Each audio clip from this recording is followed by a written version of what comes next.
Ouais, là, il y a la lame du passé. Alors, Archange Michael, cher guide de lumière, pouvez-vous éclairer les poissons en couple pour mars 2020?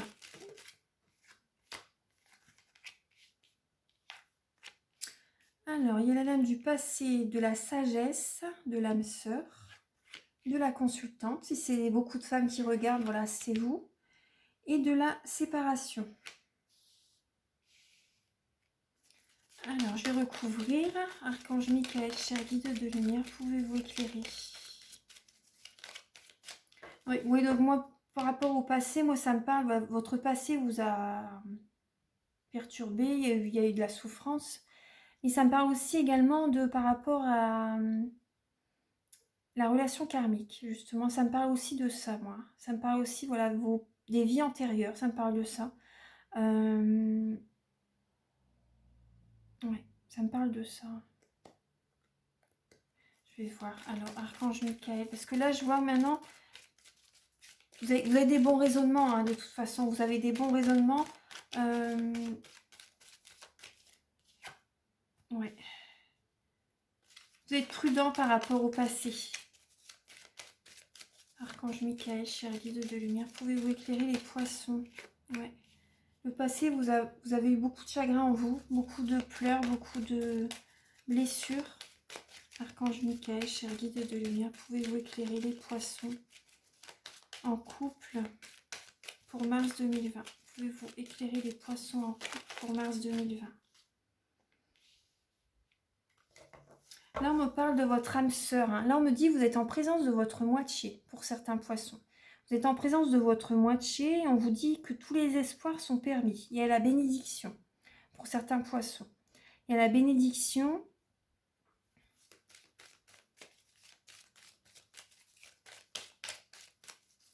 Par rapport à votre âme sœur. Ouais. Franchement, Michael, cher guide de lumière, pouvez-vous éclairer les poissons en couple pour mars 2020?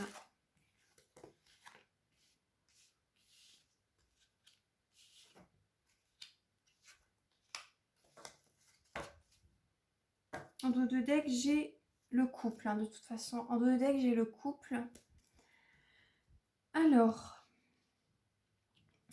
Alors moi, ce que je ressens, c'est que vous restez prudente par rapport à une relation passée, par rapport à votre passé. Pour certaines personnes, vous avez eu beaucoup de blessures, beaucoup de chagrin.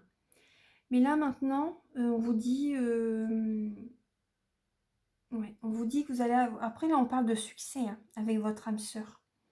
Vous allez avoir un bon raisonnement par rapport à... Vous allez réussir. Oui, moi, c'est ce que je ressens. Vous allez réussir. Sans, je vois la guérison. Hein. La sagesse et la guérison. Vous allez réussir à avoir un bon raisonnement, à vous recentrer sur vous-même, les poissons. Vous allez réussir, oui, à avoir une... Vous avez la sagesse en vous, hein, de toute façon. Hein. Vous avez la sagesse en vous. Vous êtes, pour moi, vous êtes une vieille âme. Une vieille âme qui a connu déjà beaucoup de... Vous voyez, par rapport aux vies antérieures, c'est ce que je ressens. Vous êtes une vieille âme et vous avez connu beaucoup de... Enfin, vous avez beaucoup de vies antérieures. Là, pour moi, vous avez beaucoup de sagesse. Vous avez beaucoup de sagesse par rapport aux blessures que vous avez eues et vous allez continuer. Vous allez continuer avec, comment dire, avec votre âme sœur. Vous allez continuer avec votre âme sœur et pour moi, vous allez réussir à vous libérer de votre passé. Hein. Vous allez réussir à vous libérer de votre passé. Ouais. Moi, ce que je ressens, c'est que, vous voyez, j'ai la lame de l'addiction et la dépendance. Pour moi, ça peut être voilà, dépendance affective, dépendance peut-être pour certaines personnes à l'alcool, à la drogue, pour certaines. Mais là, vous voyez, on vous dit non. Il y a le non à côté. Et il y a la guérison de l'autre, à côté des dépendances. Et là, au-dessus, il y a la séparation. Pour moi, vous allez réussir, les poissons, à... comment dire? Vous allez avoir un bon raisonnement. Hein. Vous allez réussir à ne pas sombrer dans les dépendances. Et vous allez réussir à avoir une guérison hein, en ce mois de mars. Ouais. Pour moi, voilà, ça va être un succès. Ça va être un succès pour vous. Tout à l'heure, on vous disait traiter les problèmes familiaux. Libérez-vous du passé karmique, en fait. Libérez-vous du passé karmique. Donc, pour moi, voilà, ça va être derrière. Et là, maintenant, vous allez avancer sereinement. Vous allez réussir à avoir cette guérison. Vous allez avoir le succès, hein, les poissons. Vous allez retrouver un équilibre en vous, du calme, la paix intérieure. Oui. Là, ce message, je pense qu'il parlera plus à des femmes. Après, voilà. Je vous dis ce qui est pour les personnes en couple. Alors maintenant, on va demander quelles questions vous devez vous poser. Alors, pour surmonter l'épreuve dans votre couple, les poissons. Quelle est la part de l'ego dans ton tourment? Donc là, on parle je crois que c'était pour les scorpions aussi, cette lame. Quelle est la part de l'ego dans ton tourment? Donc l'ego, vous vous sentez... Voulez-vous montrer fort peut-être Attendez, alors, je vais vous lire le message. Alors, rappelez-vous qu'il y a toujours en l'être humain une partie qui se croit toute puissante et que celle-ci ne supporte pas les situations qui lui rappellent que c'est une illusion. Cette carte vous invite donc, en toute humilité, à regarder votre problématique sous l'angle de l'ego.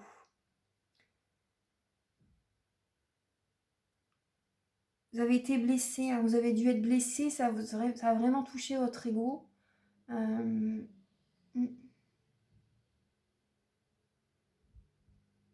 Vous avez peut-être été humilié dans le passé par un homme ou une femme, voilà, qui vous a quitté.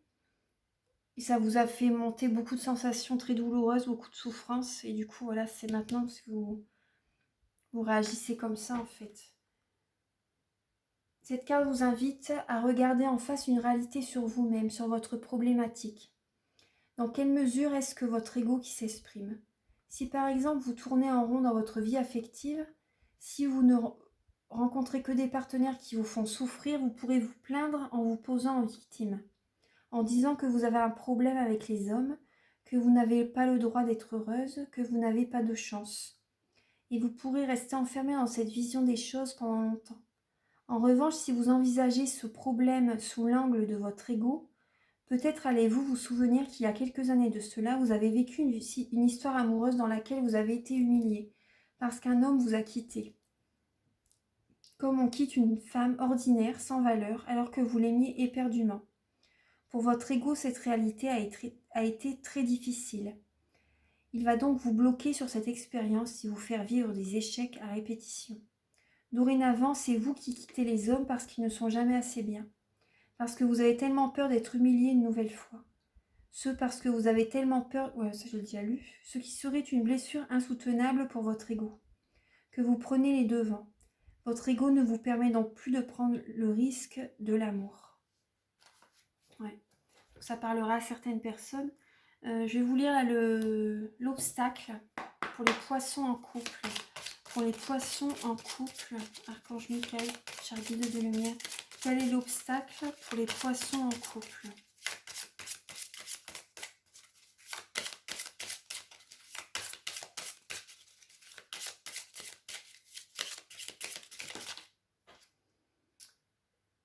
Alors là, vous avez la lame, c'est une croyance limitante. Je suis mort.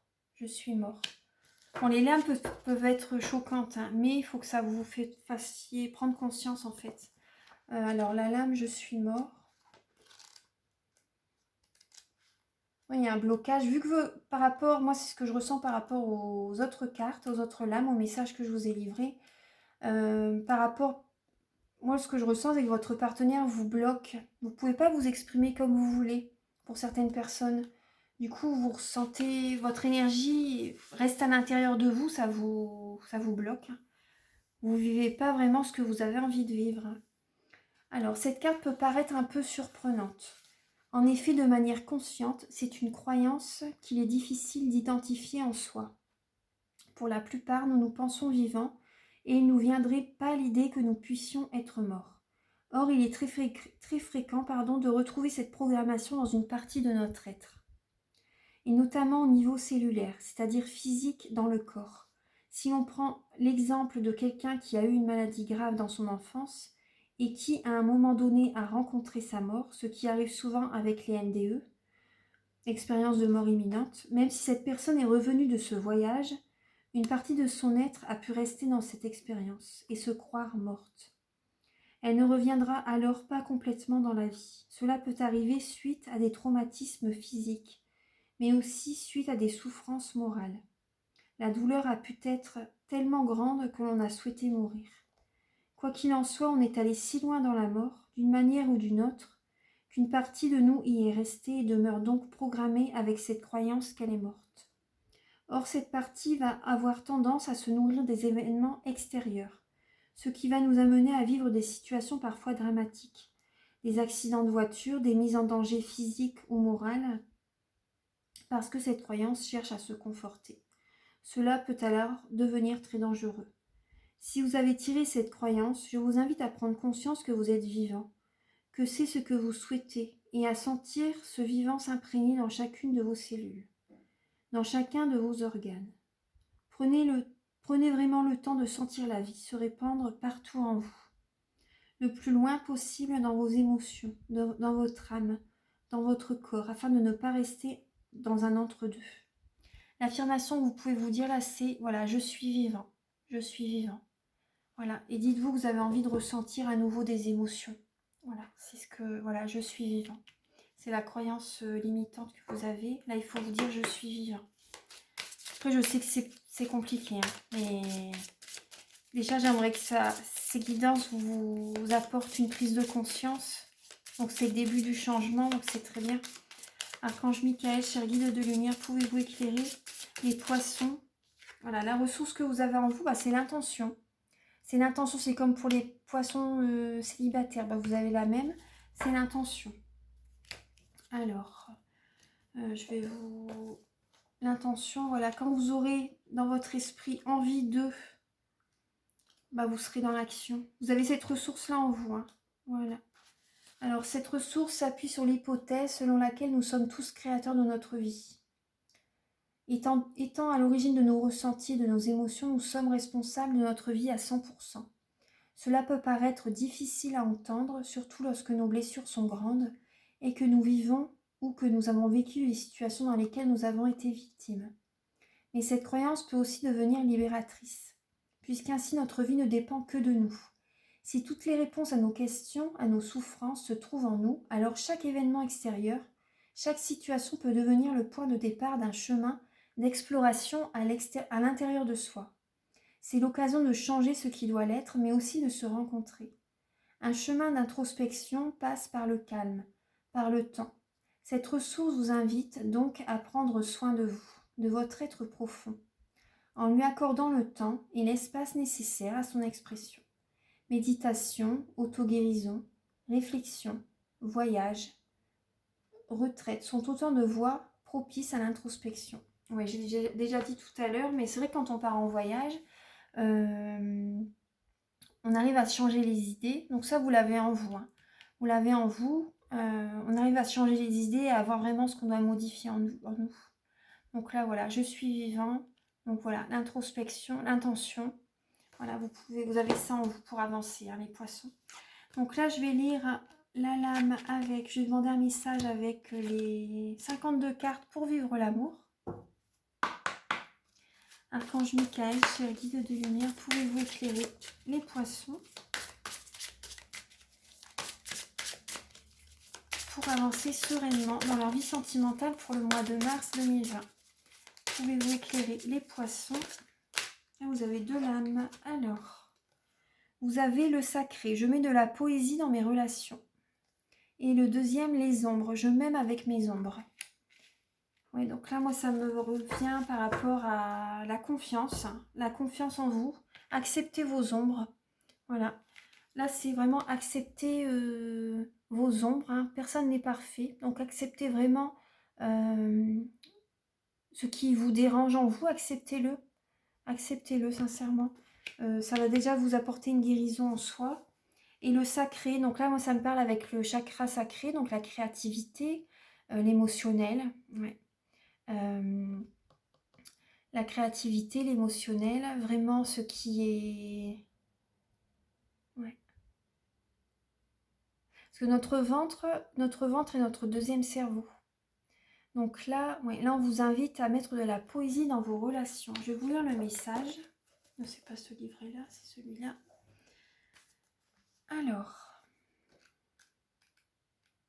parce que lorsque l'on a pour certaines personnes, vous voyez, par rapport à les frustrations, par rapport aux soucis qu'ils ont, bah, ça va se stocker dans leur chakra sacré, en fait, au niveau du ventre.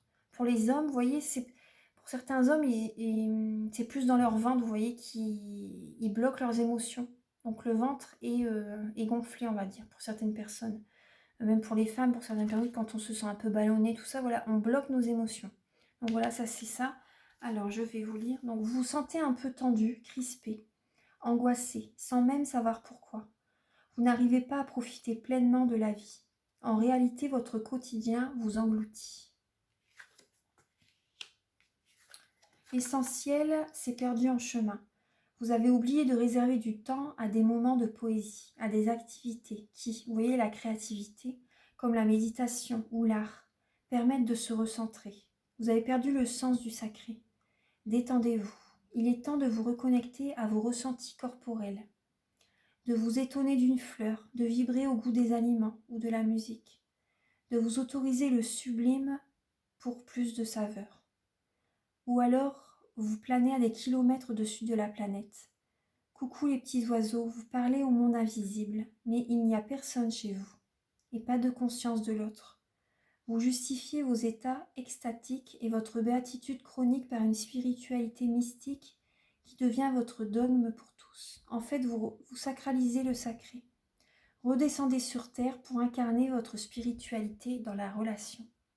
D'avoir un ancrage en fait, hein. Vous avez perdu votre ancrage. Donc là, les questions que vous pouvez vous poser, vous sentez-vous ridicule quand vous avez des émotions? Vous laissez-vous facilement déborder? Vous traite-t-on souvent de mysticaux ou de planants déconnectés? Vous traite-t-on souvent de prosaïques, terre-à-terre ou de matérialistes invétérés? Alors là, vous êtes invité à méditer entre le sens du sacré et la sacralisation. Si votre âme n'a pas de contenant corporel solide pour s'exprimer, vous allez vous dilater sans garder les pieds sur terre, ni la tête sur les épaules. Illumination artificielle garantie. Sans compter la coupure avec le concret et une communication qui n'est possible qu'avec du même. C'est là que le sens du sacré, qui nous met en résonance avec l'infini du vivant, vire à une sacralisation qui fige le beau dans des codes ou dans des dogmes. Alors là, je vais vous lire le message pour les célibataires. Ouvrez vos sens et laissez la beauté du vivant vous pénétrer. La contemplation ou un travail sensoriel pourrait vous aider. Si vous êtes en couple, plus vos corps se laisseront inspirer par la poésie, plus vous défierez ensemble les lois de la pesanteur. Voilà, donc là, vous voyez, tout à l'heure, on parlait également de retrouver une confiance en vous. Soyez dans la créativité. Vous avez peut-être vous avez peut-être pas le temps en ce moment d'être dans la créativité. Vous êtes un signe très créatif. Donc voilà, vous bloquez vos émotions aussi pour certains. Moi, ce que je ressens, c'est que... Oui aussi, tout à l'heure on disait flirter avec votre partenaire, refaites connaissance, posez-lui des questions, ravivez la flamme dans votre couple. Voilà, c'est ce que je ressens. Voilà, que vous soyez célibataire ou en couple, voilà, cherchez à raviver la petite flamme en vous, en fait, ça va vous faire du bien. Il faut libérer vos émotions, ouais. Donc voilà, c'est les messages que j'ai pour vous pour ce mois de mars, les poissons. Donc je vous embrasse très fort, je vous aime. Je vous envoie beaucoup d'amour et je vous dis à très bientôt. Très beau mois de mars. Au revoir.